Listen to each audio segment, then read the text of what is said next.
So I received my first Blythe doll from Japan, and this is the strawberry one. I don't know the names exactly, but I'll put a picture of her in the video so you can see. So this is the first Blythe doll that I've ever owned. So this is going to be a two-part video, and this is Power Poncho. So we'll do her next, and that's going to be in a separate video, so we'll get to open her. I've just put some bamboo satin down, so we've got a nice backdrop. So here is the doll, and I'm gonna open up the packages. It looks like she comes with everything, even her shoes as well. I think I got her for £50. I think that's how much it was. And when I look on eBay and stuff, this doll is being sold for like 250, so I think that was a really good price. So I'm just gonna open up the doll and then have everything laid out so you can see all the stuff that she comes with.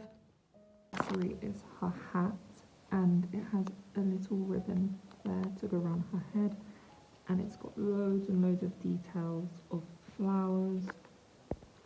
And you can just see that these dolls are targeted towards collectors just because of the quality and the detail of the items that the dolls come with.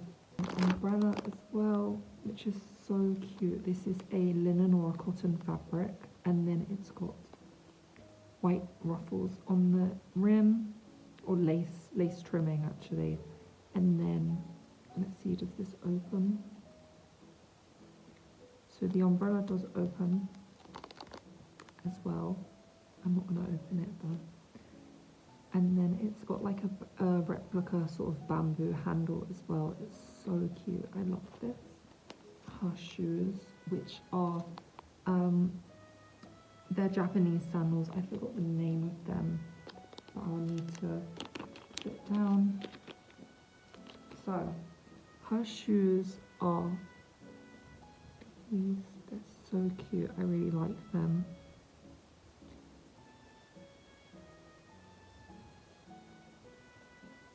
So I'll just put her shoes there.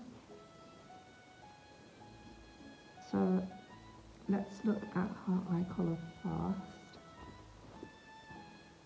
I hope that it works because she was sold as junk, so I don't really know how this is going to work. Okay, so first colour is a green shade, and it's quite hard to see because it's so dark. And then the next shade is a blue. I really like this one. I think it goes well with her hair colour. And then the next shade is orange as well, which I think is quite nice. And then we have another shade of green, which is a lot more lighter. So here is her kimono, so we can take a closer look at it. It has embroidered detailing, and then it also has lace trimmings, and they are cotton.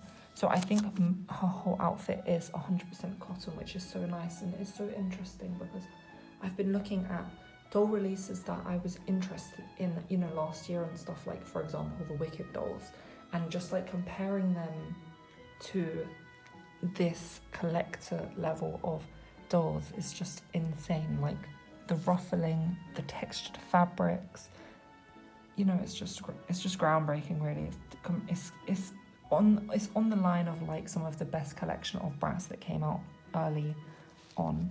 So yeah, we have some embroidered details, and it's still stitched down to the back of the dress. Like I really do think that this doll was just displayed and not really played with, and the fact that they sold her as junk is just really sad because this doll has been so well looked after. But I think it's the way that they sell their items is they don't want anyone to be upset with the stuff that they've bought, so they have to just say that it is junk or whatever so people don't complain. But as someone who buys stuff a lot online, especially where I'm from as well, you will get stuff that has bite marks and stuff like that, and it will smell of cigarettes or anything. And yeah, this is amazing condition. Like it would have been great to keep the box, but I just really don't have the space for boxes.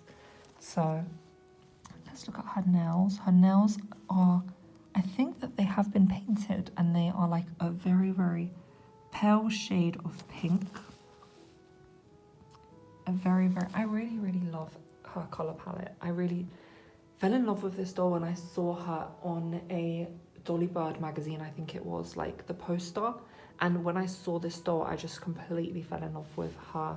And I'm gonna give her hair a wash and stuff, and then I'm gonna try and get the waxy residue out of the hair, because this is Saran hair, so I think that it's almost like they bought it from a hair company and then they rooted the doll's scalp and then they left it. Whereas when I do my reroots and my customizations and stuff, when you receive Saran, it does feel like this. So I do think a bit of dish soap and some conditioner will probably rinse out this residue that's left in the hair, because it does feel like brand new Saran. So her makeup is a very interesting shade of olive green, and then she has blushed cheeks and then a very pale pink lip shade. And I think if I hold her like this, and then I'm going to change all the eye colors, so then you can see each of the eye colors with the makeup, and then you can tell me in the comments which one is your favorite. Here is the orange. I just don't think it matches well with the color palette personally. It is a shade of green, which I think works probably. Maybe someone would say it's the best that goes with it because it matches. It's the dark shade of green. I mean, actually this one's probably the closest to match. Maybe this is the eye color she's supposed to have, but I really do like the blue. I think I'll just take, when I've cleaned the doll up and stuff and I have her displayed, then I can decide which color I like the most. And then here is the blue again. So I'm gonna put her accessories on and then we can have another look at the doll. Okay, here is the doll with all her accessories. So I've put on her hat, which has blue, red, white and yellow flowers, and they're so detailed and so pretty.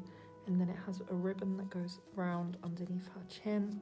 She's definitely giving summer or maybe even spring. And then she's got her cotton umbrella as well, which I think is so pretty. So she can hold that. This is going to be so fun doing some artistic photography, like seeing this book. It's just really inspired me. Like some of my favorite pictures. Some of my favorite pictures are the ones that are just like full of character. Like there's one with oranges. Yeah, like this is so interesting. And then the contrast with this page as well. I think that's probably my favorite. I'm kind of rambling on, but I just think Blythe dolls are probably my new thing. I've just really fallen in love with them. So anyway, here are her shoes and then, or her sandals, and then she's also got tights underneath. Or no, they're not tights, she's just got socks. Wow, so much detail. I am selling like 90% of my collection, probably all of them, and then I just want very few more expensive and you know, I just want my collection to have like a certain aesthetic, especially my room. I want it to give off mature and artsy and customizing and intricate dollhouse sort of vibes. And yeah, so this is the doll and she's so pretty and I love her and I'm so happy to own my first Blythe doll. Thank you so much for watching. I am going to do a restoration on the doll. I'm probably not going to film that, but I'm going to restore her. I'm going to do her hair. I might do a traditional Japanese hairstyle on her, maybe some braids or twist with some ribbons, and you know, just have fun with her hair and then see where it goes from there. But yeah, thanks so much for watching.